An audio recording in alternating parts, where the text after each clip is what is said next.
kaparokya, sa kasalukuyan pala ay wala ang isa sa pinakamahusay, pinakamagaling na alkalde dito sa bansa. Walang iba kundi si Mayor Vico Soto. Tama po mga kaparokya, nakalive nga po ang butihing mayor sapagkat meron nga po siyang mahalagang inasikaso, which is related po yan mga kaparokya sa kanyang trabaho bilang isang leader. So yun nga po mga kaparokya, may susunduin po si Mayor Vico Soto. Sino kaya or ano kaya ang susunduin ni Mayor Vico Soto?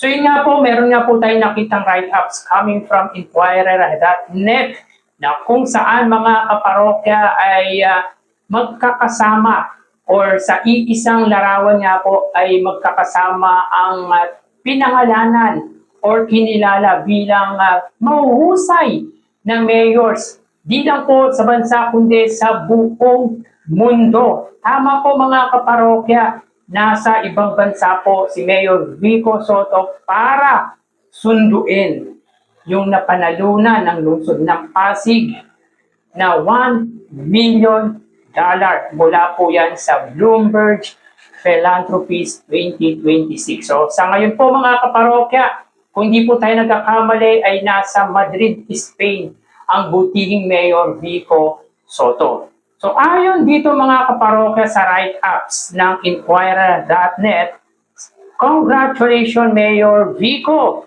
Look, Pasig City Mayor Vico Soto joined the fellow winning mayors of the Bloomberg Mayors Challenge 2026 to discuss the issues their jurisdiction are facing and how they plan to address them in Madrid, Spain last April. Soto will receive a $1 million grant and technical assistance from Bloomberg Philanthropies to implement their project proposal to solve city problems. So ito yung mga magagandang problema na ginawa ni Mayor Vico Soto, ang mapanalunan or tumanggap nga po ng napanalunan sa Bloomberg Philanthropies 2026 na kung saan ay tatanggap nga po ang lungsod ng Pasig ng nagkakahalaga na $1 million. So ang katumbas po nito sa peso, if I'm not mistaken, ay 59 to 60 million. Grabe, ito siguro ang pinakamasarap na problema na ginawa ng butihing mayor.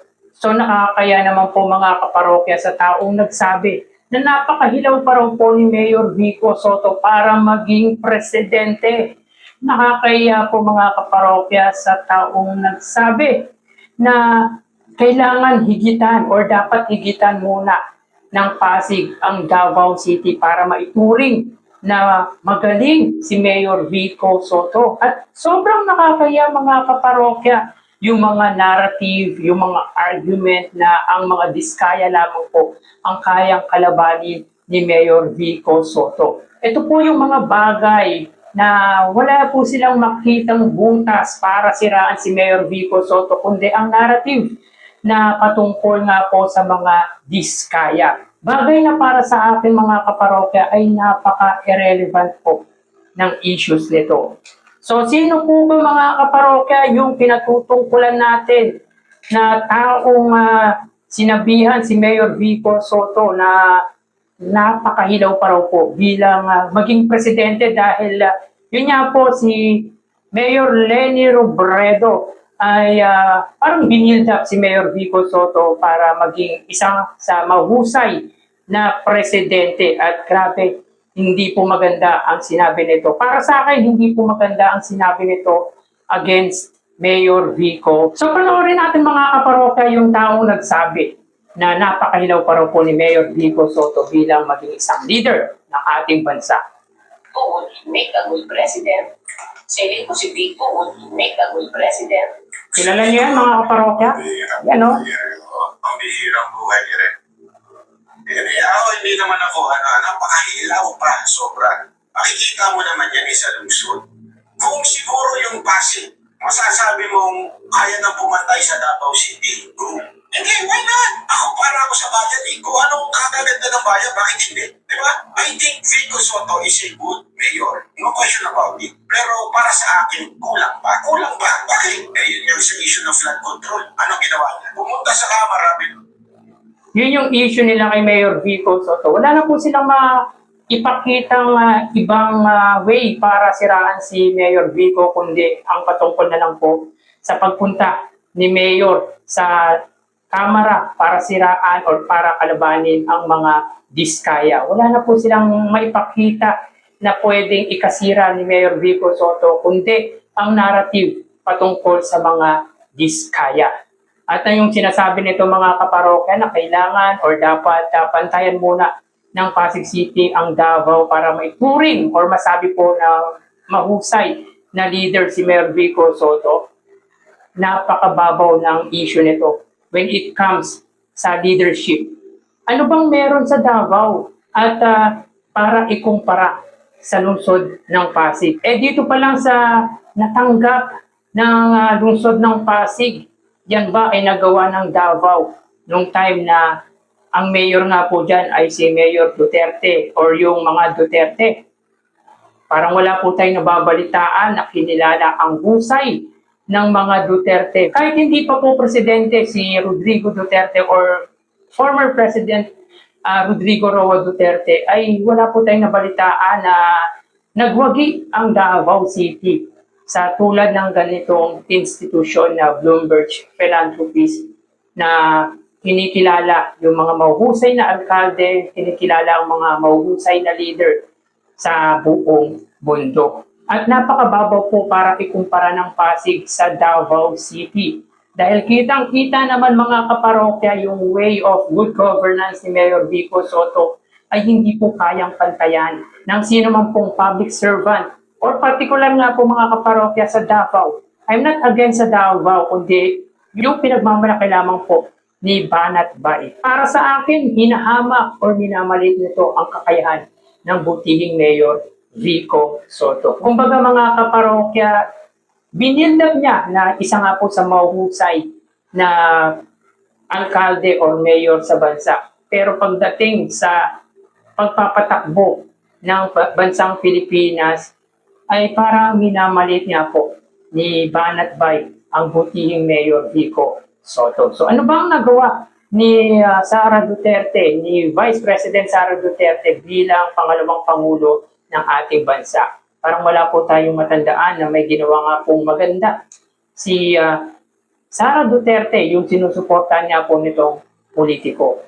At yung mga narrative nito against Mayor Vico Soto na kesyo na sa Kamara na daw po ay hindi pa pinangalanan yung mga sangkot sa anomalous flood control. Sino naman pong tanga ang magbabanggit ng mga pangalan na wala naman po siyang kinalaman or kaalam-alam. Nagpunta siya doon dahil pinatawag po siya ng Kamara. Ibig sabihin, respeto ang tawag doon. Hindi yung pinatawag ka sa isang hearing pero hindi ka pupunta. Disrespect po ang tawag doon. Though, wala naman po sa Constitution na hindi po pwedeng hindi siya pumunta, pero para sa akin, disrespect po yun. Dahil gusto po ng taong bayan yung katotohanan kung involved po talaga to sa corruption, sa confidential fund. Pero wala, hindi po pumunta. Pero syempre, respetuhin po natin yung karapatan ni Vice President Sara Duterte. Sobrang nakaka-disappoint lang mga kaparokya si Banat Bay dahil para sa akin ay minamalit nito ang butihing Mayor Vico Soto na kesyo hilaw pa po. Ang tanong dyan, nagawa ba ng sinusuportahan nitong politiko na kilalanin hindi lang po sa bansa kundi sa buong mundo bilang isa sa pinakamahusay na mayor? So ang gandang problema ng natanggap ng City Government of Pasig led by Mayor Vico Soto. So hindi ko na po itutuloy yung mga sinabi ni Banat Bay, yung taong tila kung ano-ano na lang po ang pinagsabi or pinagsasabi kay Mayor Vico Soto. Masiraan or masira lamang ang isa sa pinakamahusay na public servant dito sa bansa. Panoorin nyo na lang po mga kaparokya yung video ko with regarding nga po dito dahil meron na po tayong ginawang video patungkol or hinggil nga po dito. So yun nga po mga kaparokya, sa kasalukuyan nga po ay wala ang butihing Mayor Vico Soto sapagkat kasalukuyan po siyang nasa ibang bansa para sunduin ang napanalunan po nito bilang isa sa pinakamahusay na punong lungsod sa buong mundo. So ang ganda, nakita mga kaparokya, may kita niyo po dito na magkakasama yung mga mahuhusay na leader or local government sa iba't ibang bansa. Nagawa po ba yan ng sinusuportahan nitong politiko? Hindi po mga kaparokya. Hindi ko po narinig ni minsan kahit sino pong mayors ang nakatanggap tulad ng iginawad nga po sa lungsod ng Pasig. Siguradong iyak na naman po yung taong nagsabi na hilaw or napakahilaw pa po ni Mayor Vico Soto. Para sa kanila, ang mahuhusay na politician dito sa bansa ay ang mga Duterte, yung mga sinusuportahan nitong politiko. Ang sarap ng problema kinaharap or kinakaharap ng City Government of Pasig. At ito nga po mga kaparokya ay ang pagtanggap nila ng napanalunan sa Bloomberg Philanthropies 2026. Dito po talaga makikita na talagang napakatalino, napakahusay, napakagaling ng leader ng lungsod ng Pasig.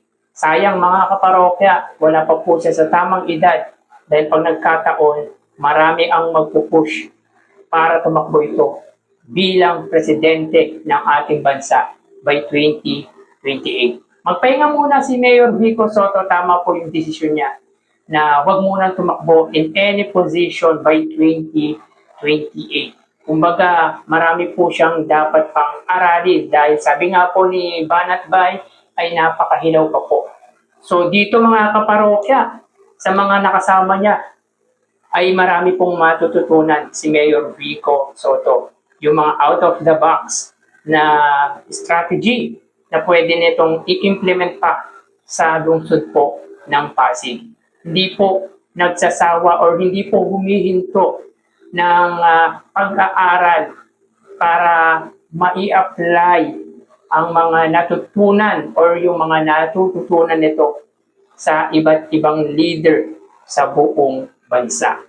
So hanggang dito na lang po tayo mga parokya. Mag-iingat po tayo palagi. Thank you and God bless.